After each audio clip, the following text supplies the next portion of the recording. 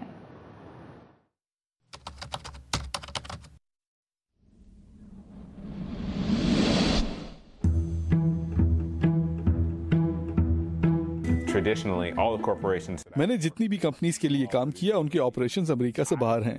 میں کچھ الگ کرنا چاہتا تھا. میں نے محسوس کیا کہ پروڈکٹس یہاں رہتے ہوئے بھی تیار کر سکتے ہیں کیونکہ یہاں مینوفیکچررز کو جانتا ہوں. ضرورت پڑنے پر دن کی کسی پہر بھی میں ان سے جا کر مل سکتا ہوں اور پھر واپس آ کر لنچ بھی کر سکتا ہوں. اس لیے میکرز رو وجود میں آئی. یہ وہ جگہ ہے جہاں آپ اس وقت جاتے ہیں جب آپ کو کوئی چیز بنوانی ہو.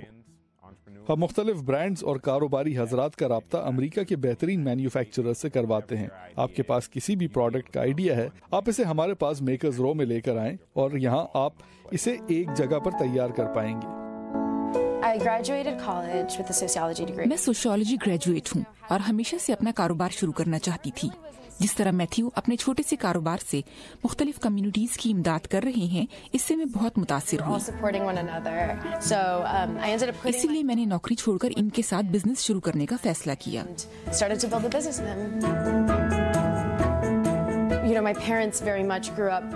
میرے والدین انتہائی غریب تھے. میں ایک غریب گھرانے میں پلی ہوں, اسی لیے میں نے ہمیشہ ورکنگ کلاس کی مدد کرنے کی کوشش کی ہے تاکہ ایسے لوگوں کو زندگی میں سہولیات میسر آ سکیں. یہاں میں یہ کام نئے کاروباروں کو ان کے گولز کے حصول اور کاروباری مالکان کو ان کے آئیڈیاز کو حقیقت میں ڈھالنے میں مدد دے کر روز کرتی ہوں.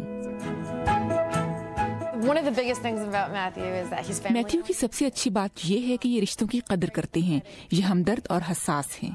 ان کی دوسری خوبی یہ ہے کہ یہ ایک آرٹسٹ ہیں, ڈیزائنر ہیں اور چیزیں تخلیق کرتے ہیں. یہ دنیا کو ایک الگ زاویے سے دیکھتے ہیں جس طرح میں نہیں دیکھتی.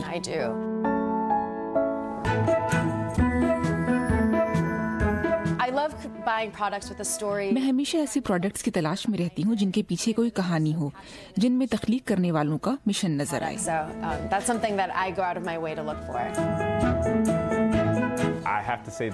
میں لوگوں کے لیے ایک امید بننا چاہتا ہوں, ان کی ہمت افزائی کرنا چاہتا ہوں. میں آپ کو بااختیار بنانا چاہتا ہوں تاکہ آپ کو یہ یقین ہو سکے کہ آپ ایسا کچھ ضرور کر سکتے ہیں جس کے ممکن ہو جانے کا تصور بھی آپ نے نہ کیا ہو.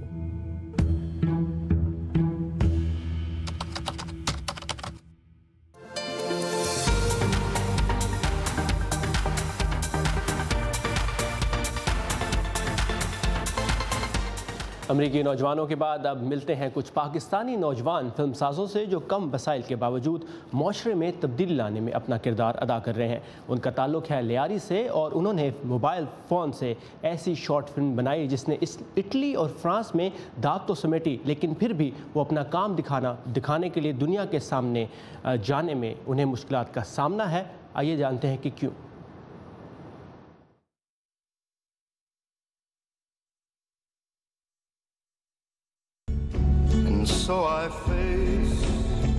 کنگزمین دی گولڈن سرکل نے ویکینڈ باکس آفس میں پہلی بازی مار لی ہے. 1 کروڑ 69 لاکھ ڈالر کی کمائی کر کے پیچھے چھوڑ دیا ہارر فلم اٹ اور ٹام کروز کی امریکن میڈ کو.